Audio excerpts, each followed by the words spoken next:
আসসালামু আলাইকুম। হ্যালো বন্ধুরা, আশা করি সবাই ভালো আছেন। আলহামদুলিল্লাহ আমি ভালো আছি। তো চলে এলাম আপনাদের মাঝে আবারও নতুন আরেকটি রেসিপি নিয়ে। তো দেখতে পাচ্ছেন এখানে আমি কিছুটা মুরগির মাংস নিয়েছি। তো আমি আজকে রোস্টের রেসিপি বানাবো। রোস্ট ছোট বড় প্রায় সবারই পছন্দ, এই জন্যে ভাবলাম যে আমি আজকে রোস্টের রেসিপিটাই করে নিই।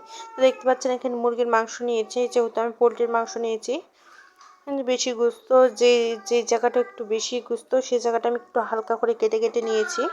তো এখন দিয়ে নিব লেবুর রস। লেবুর রসটা দিয়ে ভালোভাবে এখন মাংসটা মাখিয়ে নেব।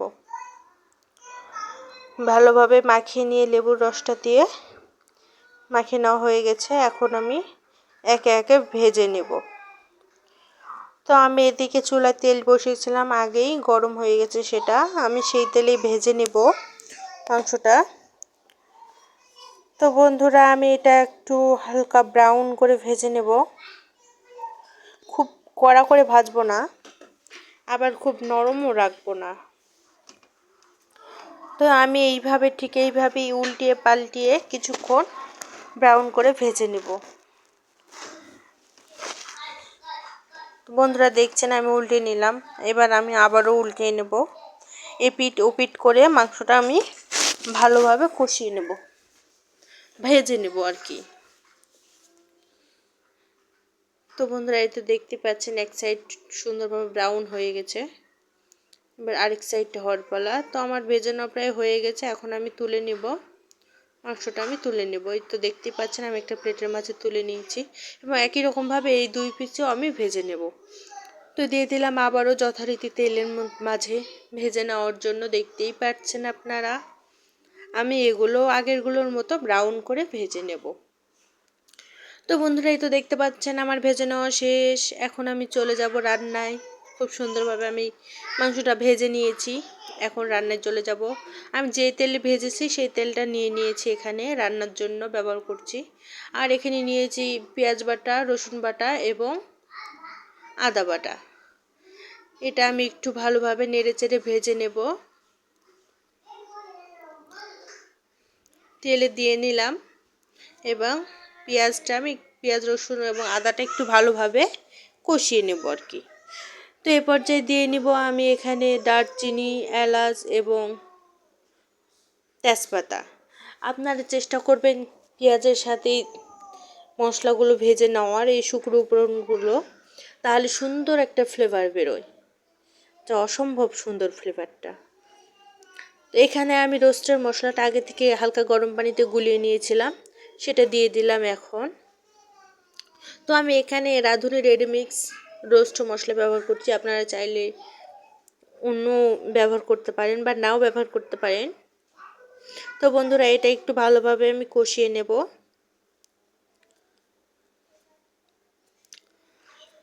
তো বন্ধুরা আমি একটু ঝাল নেব, আর আমার একটু ঝালটা পছন্দ, স্পাইসি।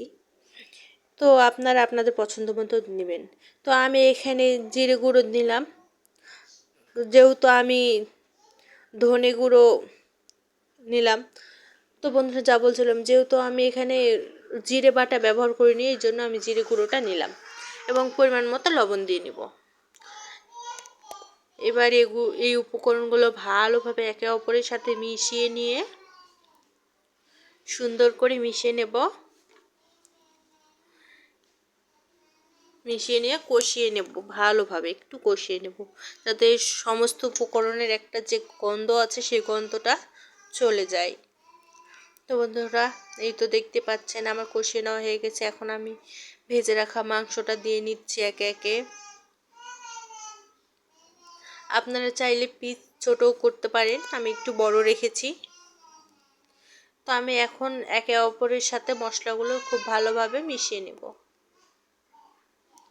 নেড়ে চেড়ে মিশিয়ে নেব আমি খুব সুন্দরভাবে।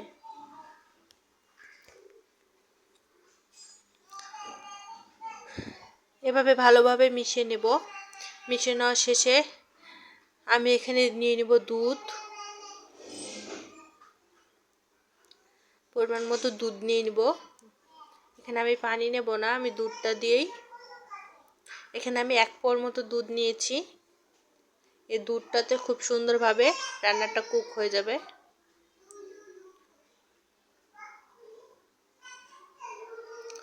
এখন আমি ঢাকা দিয়ে দিব। তো বন্ধুরা দেখতেই পাচ্ছেন কি সুন্দর ফুটে গিয়েছে। তো আমি এ পর্যায়ে দিয়ে দিব অল্প পরিমাণে চিনি।